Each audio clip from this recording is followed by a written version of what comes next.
اللہ تعالیٰ نے قرآن مجید میں ارشاد فرمایا ہے کہ حل جزاء الاحسان الا الاحسان، فرمایا کیا ہے احسان کا بدلہ سوائے احسان کے، نیکی کا بدلہ صرف نیکی ہے۔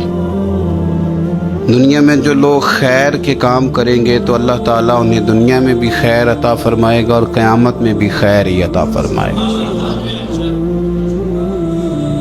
اور جو لوگ دنیا کے اندر شر کریں گے انہیں قیامت میں تو اس کی سزا ملے گی ہی، کچھ نظارے اس کے وہ دنیا میں بھی دیکھیں گے۔ ارشاد فرمایا دوسرے مقام پر کہ وَمَن يَعْمَلْ مِثْقَالَ ذَرَّةٍ خَيْرًا يَرَهُ، اگر کوئی ذرے کے برابر خیر کرے گا تو اسے دیکھے گا، اسے وہ دکھائی جائے گی۔ اور وَمَن يَعْمَلْ مِثْقَالَ ذَرَّةٍ شَرًّا يَرَهُ، اگر ایک ذرے کے برابر شر کرے گا تو اسے بھی دیکھے گا۔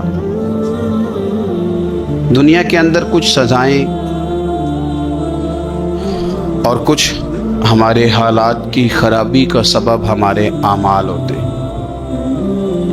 قرآن مجید نے کہا کہ وما اصابکم من مصیبت فبما کسبت ایدیکم ویعفو عن کثیر، فرمایا جو تمہیں مصیبت پہنچتی ہے تو تمہارے ہاتھوں کے کرتوتوں کے سبب، کسب کے سبب پہنچتی ہے۔ ویعفو عن کثیر، بہت ساری چیزیں تو ہم ویسے ہی معاف فرما دیا کرتے ہیں۔ زندگی دنیا میں رہتے ہوئے بھی انسان کو کچھ سبق دیتی ہے۔ اگر آپ فصل زمین میں بوئیں تو چاول کا بیج بوئیں گے تو وہاں چاول اگے گا، گندم نہیں اگے گی۔ اور اگر آپ کاشت گندم کریں گے تو گندم ہی وہاں سے اگے گی، وہاں سے چاول اگ سکتا نہیں ہے۔ یہ نہیں ہو سکتا کہ آپ زندگی میں لوگوں کو تکلیفیں دیں اور خود آپ آرام سے سو جائیں، یہ ہو نہیں سکتا، یہ ممکن نہیں۔ دو جملوں میں میرے نبی پاک صلی اللہ علیہ وسلم نے ہمیں بات سمجھا دی ہے۔ اللہ کے رسول صلی اللہ علیہ وسلم نے فرمایا کہ تم اللہ کے بندوں پہ رحم کرو، اللہ تمہارے اوپر رحم فرمائے گا۔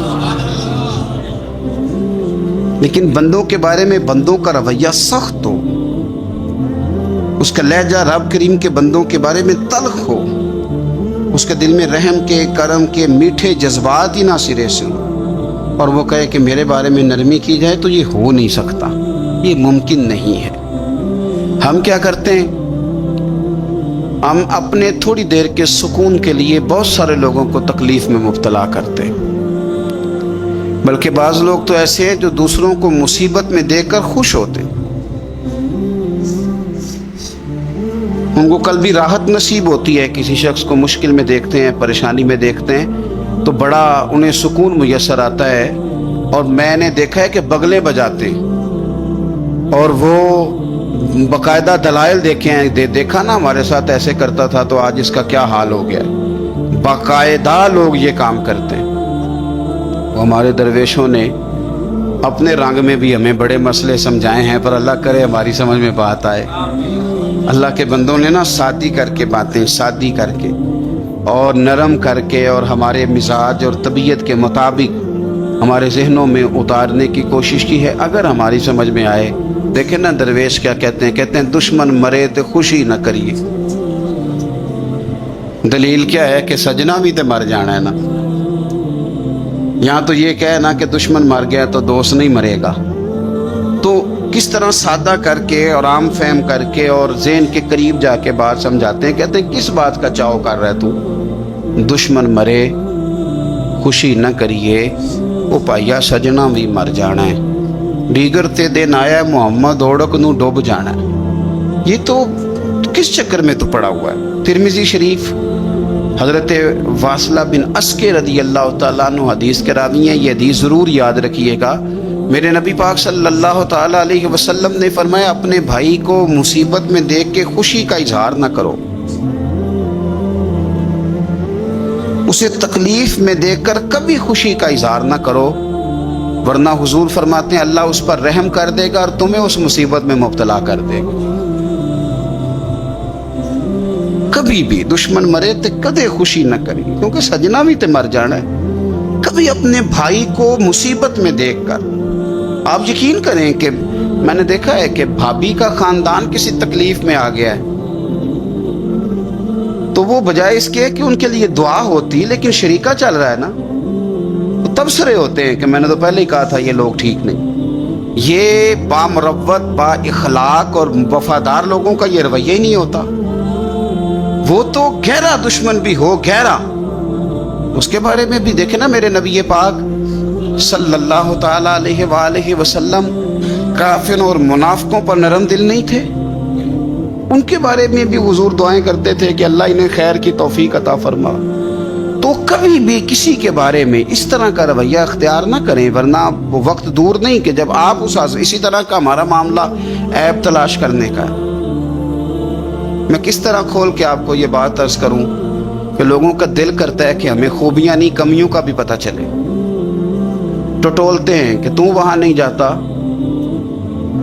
تو جاتا تھا تو اب کیوں نہیں جاتا، اور تو اگر جاتا ہے تو پھر تو کوئی کہانی سنا، کوئی بات چھیڑ۔ یہ ہمارا مزاج ہے، ہم چاہتے، میرے رب نے ہمیں محدود بنایا ہے، ہم لامحدود کیوں ہوتے ہیں؟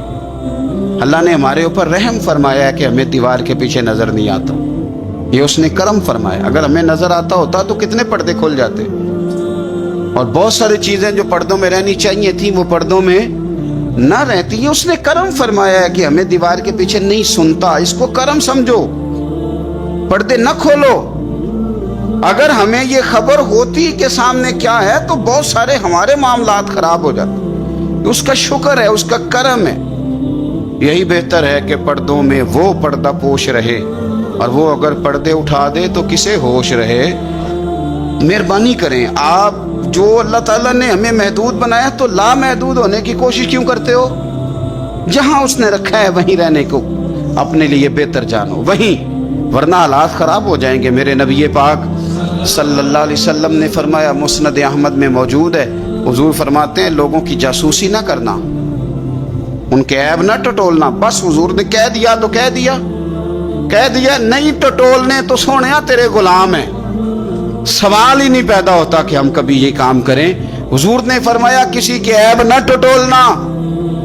اگر تم نے کسی کے عیب ٹٹول کے اسے رسوا کرنے کی کوشش کی تو فرمایا تم اگر 7 پردوں کے اندر بھی بیٹھے ہوئے تو وہاں بھی اللہ تمہیں رسوا کر دے گا۔ یہ نہ سمجھنا کہ میں چھپ گیا ہوں تو بچ جاؤں گا، اللہ تمہیں وہاں بھی رسوا۔ تو کچھ جرموں کی دنیا میں ہم دیکھتے ہیں، اور اس کا سادہ ترجمہ یہ ہے کہ جیسا کرو گے پھر ویسا بھرو گے، یہ ہوتا ہے، آپ اس سے بچ نہیں سکتے۔ اور اس وقت بندہ بڑا سمارٹ ہوتا ہے، وہ اپنے آپ کو بڑا تیز سمجھتا ہے، وہ کہتا ہے میں نے پتہ پھینکا تھا تو میرا پتہ چل گیا ہے، دیکھا نا پھر۔ اور کئی دفعہ میں نے دیکھا ہے شریف آدمی مجبور ہوتا ہے، وہ کیا کر سکتا ہے؟ شریف جو ہوا، شر اور شریف ان کا مقابلہ نہیں ہوتا، ایک چیز ہے اشارہ، تو شریف اس کا مقابلہ کیسے کرے گا؟ بلکہ شریف آدمی تو کئی دفعہ ویسے ہی بچتا ہے، کہتا ہے یار مطلب کسی طریقے جان چھڑائیں، یہ شر ہے، اور میں باوضو رہنے والا آدمی ہوں، میں گند میں کیسے ہاتھ ڈالوں گا؟ وہ بچتا ہے تو لوگ سمجھتے ہیں ڈرپوک ہے، حالانکہ ڈرپوک اور ہوتا ہے اور شریف اور ہوتا ہے۔ تو شرافت کو لوگ بزدلی جانتے ہیں۔ نبی پاک صلی اللہ علیہ وسلم کے صحابی حضرت سعید بن زید رضی اللہ تعالی اور 10 مبشرہ صحابی حضرت عمر کے بہنوئی ہیں، اور یہ حوالہ میں آپ کو مسلم شریف سے عرض کر رہا ہوں۔ حضرت سعید بن زید رضی اللہ تعالیٰ عنہ وہ خوبصورت آدمی ہیں جنہیں دنیا میں چلتے پھرتے میرے نبی پاک نے جنت کی بشارت عطا فرمائی۔ بندے کا قد کاٹ دیکھیں کہ جنتی بندہ، یعنی اتنا اعتماد حضور نے کیا کہ فرمایا اس کے بعد والے آخری دم تک کے اعمال پر بھی میں جانتا ہوں یہ جنتیوں والے کام کرے گا۔ اتنا بڑا آدمی، لیکن ایک عورت نے آ کے جھگڑا شروع کر دیا، اروا اس عورت کا نام تھا۔ اسے آ کے حضرت سعید بن زید سے جھگڑا شروع کیا کہ یہ جو مکان ہے نا آپ کا، اس میں اتنی جگہ میری ہے، مجھے آپ بتائیں ایک شریف آدمی سے عورت جھگڑا کرے تو بندہ جواب میں کچھ کر سکتا ہے؟ اب میری بات کو سمجھیں، آپ شریفوں کی مجبوریاں تو سمجھیں کتنی زیادہ ہیں۔ بھئی ایک عورت آ گئی، اس نے دعویٰ کر دیا، اب بلا وجہ انسان کٹہرے میں کھڑا ہو جاتا ہے۔ یہاں کو بندہ آگے کہہ دیتا ہے، کہتا ہے جی میں نے 20 لاکھ روپیہ لینا ہے، تو شریف آدمی ادھر کیا کرے گا؟ وہ تو مفت میں، اور دائیں بائیں بیٹھے لوگ ویسے ہی پریشان ہو جائیں گے کہ پتہ نہیں کوئی بات ہوتی ہے تو کوئی آتا ہے نا. اس نے کہہ دیا کہ مکان میں میرا حصہ ہے. اور کہہ کسے دیا؟ اسے جن کے اعمال کے صحیح ہونے کی گواہی مدینے والے رسول نے عطا فرمائی. اس نے کہا جناب یہ مکان میں میرا حصہ ہے. اب حضرت سعید بن زید رضی اللہ تعالیٰ عنہ فرمانے لگے یہ زمین اسی کو دے دو. ختم ہو گئی بات. شریف آدمی کیسے جھگڑا کرے؟ اب میں آپ کو ایک بات بتاؤں، اگر اس طرح بھی بندہ کر دے تو باتیں پھر بھی ہوتی ہیں. لوگ کہتے ہیں بلا وجہ تو نہیں نہ دے دی، ایسے تو نہیں نہ کوئی دے دیتا 4 مرلے. او بھائی ایسے تو نہیں نا. فوراً فرمایا حضرت سعید بن زید، فرمایا دے دو اسے. تو آپ کے اہل خانہ کہنے لگے حضور جب آپ اسے کیوں دے رہے ہیں؟ فرمایا تم دے دو. میرے نبی پاک صلی اللہ علیہ وسلم نے فرمایا جس نے ایک بالشت زمین پر ناجائز قبضہ کیا، اللہ قیامت کے دن 7 زمینوں کا توق بنا کے اس کے گلے میں ڈال دے. فرمایا اٹھانے دو اسے، توق اسے اٹھانے دو.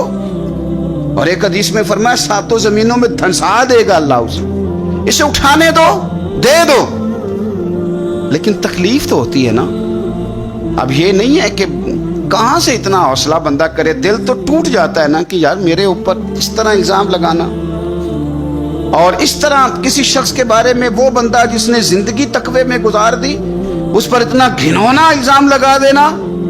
اب حضرت سعید بن زید نے نا لوگوں کو کہہ دیا دے دو، لیکن جب تنہا گئے تو دل ٹوٹا ہوا تھا، کلیجہ پھٹا ہوا تھا، طبیعت پریشان تھی. ہاتھ اٹھائے، کہا اللہ سچائیاں بھی تو جانتا ہے، جھوٹ بھی تو جانتا ہے، ظاہر چیزوں کو بھی تو جانتا ہے، چھپی ہوئی کو بھی تو جانتا ہے. اللہ اگر یہ جھوٹی ہے تو اسے اندھا کر دے، اور اللہ یہ جو زمین اس نے مجھ سے لی ہے نا پھر اس میں اس کی قبر بنا دے. بعض شارحین نے لکھا ہے کہ حضرت سعید بن زید تو پہلے وصال کر گئے، لیکن وہ عورت زمین تو لے لی، گھر میں رہتی تھی پر اندھی ہو کے رہتی تھی، ڈھونڈتی پھرتی تھی، دائیں بائیں جاتی تھی. تو لوگ اسے کہتے تھے کیا بنا؟ کہنے لگے کچھ نہ پوچھو، مجھے سعید بن زید کی دعا لگ گئی ہے، مجھے لگ گئی دعا. تڑپتی تھی، روتی تھی. کنواں کھدوایا ہوا تھا، امیر لوگوں نے گھر میں کنواں کھدوایا ہوا تھا، تو یوں لگتا ہے کہ پانی بھی کوئی نہیں پلاتا تھا، کوئی نواسا نواسی پوتا پوتی بھی قریب نہیں آتا تھا. پانی پینے کے لیے کنویں میں گئی تو اندر ڈوب کے مر گئی. اس کا گھر ہی اس کی قبر بن گیا. دیکھیں نا لوگ اس وقت سمجھ رہے ہوتے ہیں کہ جناب دیکھا نا میرا پتہ چل گیا. ہنس رہے ہوتے ہیں کہ دیکھا میں نے کتنا رسوا کر دیا، دیکھا پھر فلانا کتنی منتیں کر رہا تھا، دیکھا. اور تمہیں پتہ نہیں، تم کیا سمجھتے ہو کہ جس کو تم نے رسوا کرنا چاہا اس کا کسی جو ہے وہ وزیر مشیر اور بڑے آدمی سے تعلق نہیں تھا تو وہ تمہارے ہتھے چڑھ گیا.